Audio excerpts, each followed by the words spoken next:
When I first heard about Chihaya Furu, I didn't get why it was so popular.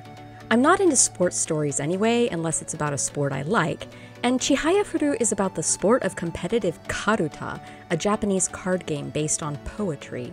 But I gave the anime a chance anyway, and after only a few episodes, I was hooked. So, why does Chihaya Furu slap? Well, like any good sports anime, the story isn't so much about the sport itself, but about how the characters doing the sport learn and grow as people. Through karuta, these high schoolers push themselves, face their demons, overcome loss, work as a team, and forge deep friendships. I went into Chihaya Furu without an interest in karuta, but by the end of the first season, I wanted to pick up a deck and try out the game for myself. That's just how good it is. But besides the story itself, there was one other element of the Chihaya Furu anime that blew me away: the translations of the karuta cards. Poetry translations are hard enough already, but the way the poems are used in the game of karuta and in the anime itself presents an added challenge in translation. So in this video, we're going to look at how the poems are translated in Chihaya Furu. I hope that by the end you'll have a better understanding and appreciation for all the work that goes into translating very difficult things like poetry and anime, and why we shouldn't be so eager to just let AI do it.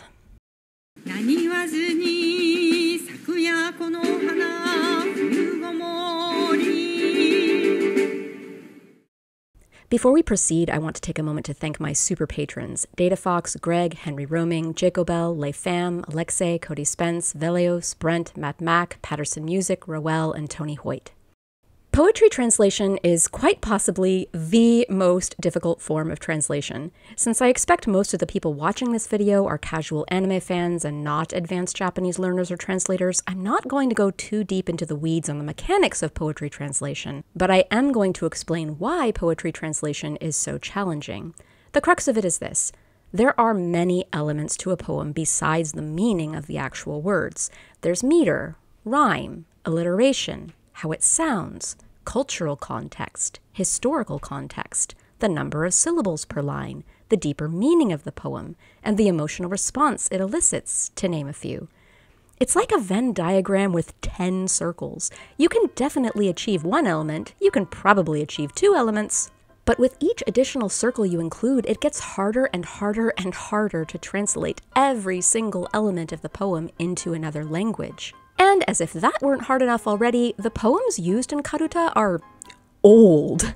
The grammar and vocabulary is just plain different from modern Japanese. The historical and cultural context under which these poems were written adds yet another layer of hidden meaning to understand in Japanese and to translate it into English. 言うまでもなく、小倉百人一首は鎌倉時代の歌人、多分に装飾的な美しさを持つ者が選ばれたのも、選定の目的が色紙和歌だったため、現代の歌からは感じることのできない季節感や奥ゆかしさ、言葉の美しさ。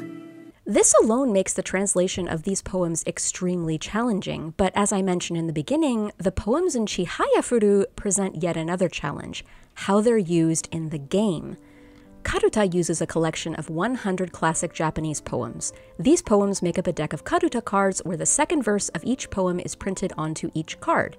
To play the game, 2 players each set out 25 cards in front of them. A reader recites the poems one by one at random. The goal is to grab each poem's corresponding card before the reader gets to the second verse. So, for example, if the reader started reading poem number 42, ちぎりきな片身に袖を絞りつつ末の松山波小さじとは The players would have to pick up the card with the poem's second verse, 末の松山波小さじとは, when they hear the line that starts with ちぎり. But here's the twist. There is one other poem in the collection that begins with the first 3 syllables, ちぎり, poem number 75. So if you're playing karuta and the reader says chigiri, you won't know which of these 2 cards to grab until the reader gets to the poem's first unique syllable. In poem 42, that would be ki, chigiri ki, and in poem 75, it would be o, chigiri o. This element of karuta often becomes a crucial plot point in the episodes of Chihaya Furu. Characters will talk about one-syllable cards, multi-syllable cards, unique syllables. Using unified translations that have unique syllables in the exact same places as the Japanese poems is somewhat crucial to bringing that dramatic, edge-of-your-seat element of the show to life in English. 100枚中矢の札は4枚。矢へ山座は読まれたから、自陣右の2枚は矢でまとめて払う。ながら、長か、何し、夏、何和歌がもう読まれてる。この場にあるのは、投げ毛と何前。俺は千早みたいに感じがいいわけでも、西田みたいに流れが読めるわけでもない。投げ火 So therein lies the challenge. To make the game playable in English the same way it is in Japanese, the translations of these poems need to have the same shared syllables in common. And this is the approach the Crunchyroll subs went with for their poetry translations. Here are the Crunchyroll translations of the two poems I just gave. Note how they each begin with the same 3-syllable word, impassioned, and note how the 4th syllable of each poem is unique, impassioned vows and impassioned was. And this is what really wowed me the most when I watched the anime as a casual viewer. Most post-20-teens anime are translated for simulcast. This means the translator might have only had a couple days to translate all those poems with all those restrictions. I thought, okay, maybe the manga translator already did that legwork and the anime translator just used those translations. But when I checked out the manga, I found that they had opted to keep the poems in Japanese with English translations beneath. So that was a dead end, but we'll come back to the manga's approach later. So, as far as I knew, the translator for the anime translated those poems on their own in an extremely short time frame, and now I had to find out the story behind those translations. Translators and localization teams are rarely named in the credits of anime, so I took to Twitter to see if I could find the team behind the Crunchyroll subs, and it was then that I learned that Sentai Filmworks was the original studio that localized the Chihaya Furu anime, and that the subs were changed when the series was uploaded to Crunchyroll for streaming, and the translator for the poems in the Sentai release took a completely different approach. Well, since I couldn't afford to buy the DVDs of the Sentai subs, I sent some of the Crunchyroll poems to Alton, the poetry translator at Sentai, for comparison.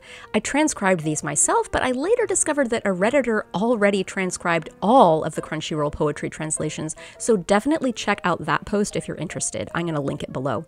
Anyway, I transcribed a few of the Crunchyroll translations of the poems, but it was when I had them in front of me next to the original Japanese that I realized the Crunchyroll translations of the poems actually weren't as syllabically perfect as I originally thought. Take, for example, the two Chigiri poems I brought up earlier, and I'm going to add poem number 17, the most significant poem in the anime, the card that begins with Chihayaburu. In Japanese, all 3 poems share the first syllable in common, so if you're playing Karuta, you can't go for any of these cards from only hearing chi. You have to wait to hear the second syllable in the case of Chihayaburu, and the 4th syllable in the case of either of the Chigiri cards. And yet, in the Crunchyroll subs, all 3 of these cards began with the same 2 to 3 syllables, impassionate for the Chihayaburu card, and impassioned for the Chigiri cards. Yet remember, in Japanese, these 3 cards only have the first syllable in common, chi. To maintain this element in the translation, the Chigiri cards would need to start with a different im word, like impertinent, impudent, important, or immortal. If you dig a little deeper, you'll find that there are other instances where the unique syllables don't match over perfectly, but I honestly didn't notice this until I took the time and really compared these poems, and I'm still very impressed with what the poem translator at Crunchyroll pulled off. I'm definitely not faulting the translator for this minor detail, just being pedantic and also showing how crazy hard this sort of translation can be. And I'm confident that given enough time, and enough compensation for their time, any translator worth their salt could have fixed these little issues so that when veteran anime translators like me with too much time on their hands comb through all the poem translations and compare them to the Japanese poems, we wouldn't have anything to be nitpicky about. Anyway, this wasn't the only approach a translator could take with these poems. Matching the unique syllables in the words was an impressive feat, but when you have to jump through linguistic hoops to make all the unique syllables match in a translation, you inevitably have to sacrifice other things, like the overall feel of a poem or the ideal word choices. So how else could these poems have been translated? Well, there's already several pre-existing translations of them. You can find the complete collection translated by Macaulay at the Japanese Text Initiative sponsored by the University of Virginia, and I encourage you to check out these translations and the notes about them if you're interested in poems or in poetry translation in general. Japanese poems are known mostly for their syllabic structure. You'll often see patterns like 575 or 676 or 577. Macaulay's approach was to preserve the number of syllables in each line, but not to preserve which syllables were unique or shared across the poems, like the Crunchyroll translator did. Take poem number 1. Aki no ta no kariho no iyo no toma o arami waga koromo de wa tsuyu ni nure tsutsu. Course the rush mat roof, sheltering the harvest hut of the autumn rice field, and my sleeves are growing wet with the moisture dripping through. If you count the number of syllables in each line, they are the same in Japanese and in English. And this is the same approach that Alton took when he translated the poems for Sentai's localized version of the anime. Let's revisit some of those Chi poems from earlier. Poem number 17. Chihayaburu, kami yo mo kikazu, Tatsuya wa kara kurenai ni mizuku kuru to wa. Even when the gods held sway in ancient days, I have never heard that water gleamed with autumn red as it does in Tatta's stream. Even when the gods ruled over all creation, no view was equal to the Tatsuya River painted red by fallen leaves. The number of syllables in each line was the same in the Japanese and in each of these translations. Compare now to the Crunchyroll translation. Impassionate gods have never seen the red that is the Tatsuya River. A poem that was 31 syllables long in Japanese was only 19 syllables in this English translation. A poem that was once 5 lines long is now only 2. And your knee-jerk reaction might be, wow, Crunchyroll sure butchered that poem. But let's not get too hasty. I would argue that it was actually a good thing to shorten these poems in the anime subs. When you're watching subtitled anime, excessive on-screen text can be overwhelming. This phenomenon is called subtitle blindness, and elder otaku of the 90s experienced it a lot when they watched fan subs with excessive translation notes on screen. In Chihayafuru, whenever these poems are sung, another character is almost always saying or thinking something at the same time.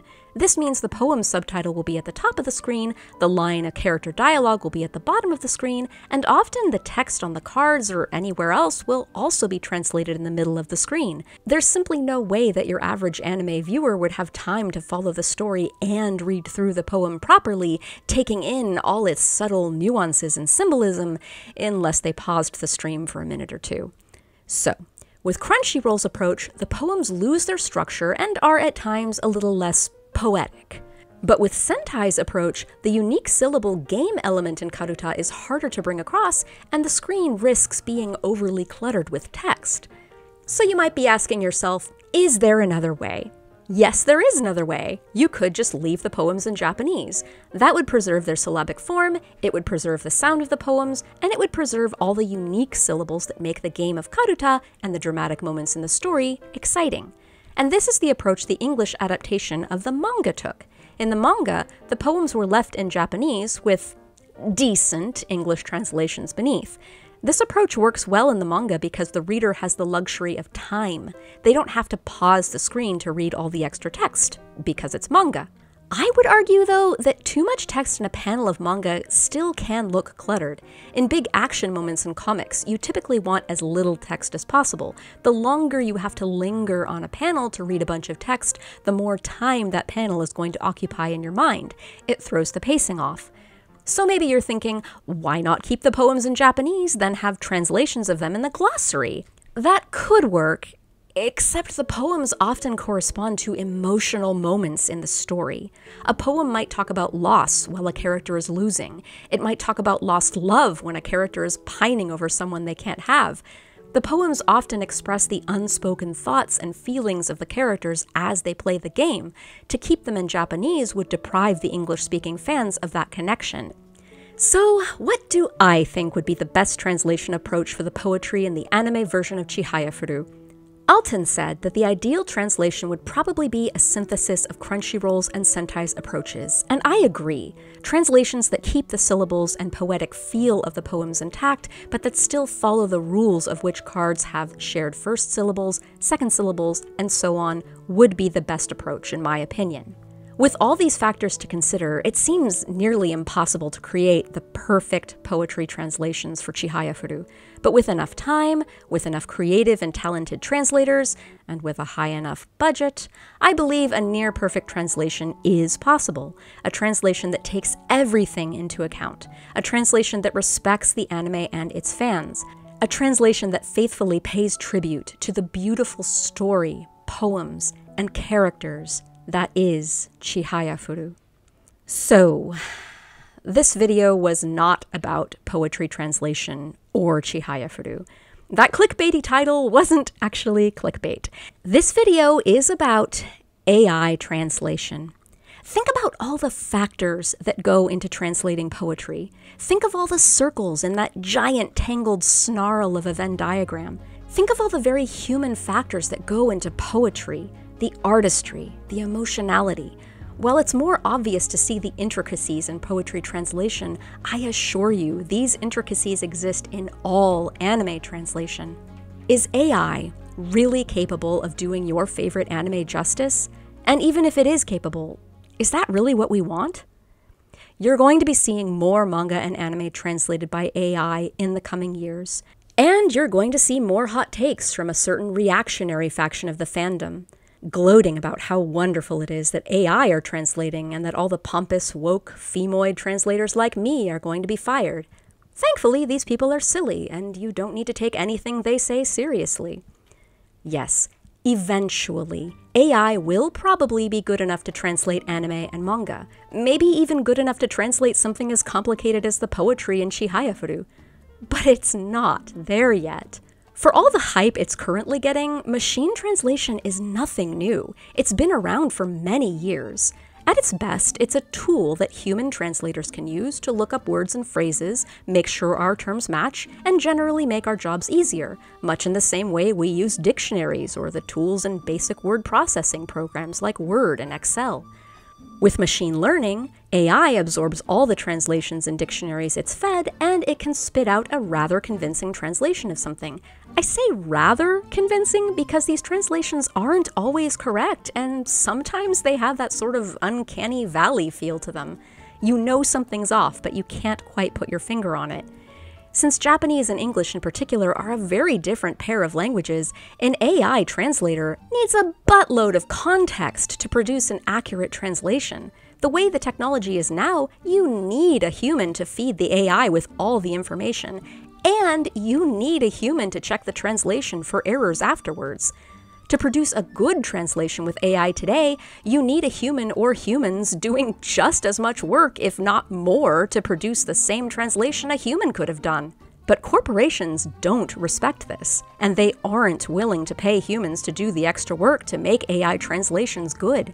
The whole point is saving money. They see it as an opportunity to pay humans less for cleaning up the AI's mess, because they consider that labor less skilled than translating. The gloaters think it's great that woke translators like me are going to lose their jobs. But this is about more than saving my own job. AI is coming for everybody's job. Even your job. Yes, I'm talking about you specifically. Technology evolves. Society evolves. Some jobs that existed 50 years ago are now obsolete. Some jobs that exist now didn't exist 50 years ago. Translators losing their jobs sucks, of course, but most of us have the degrees and skills to get other jobs, perhaps even better paying jobs than translating anime. We will be okay. But will anime be okay?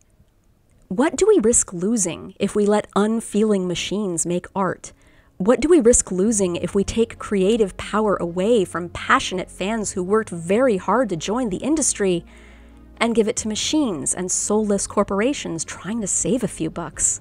My first anime that I really got into was Sailor Moon, and this was the English dub, made back in the 90s when anime dubs were not that faithful to the original Japanese.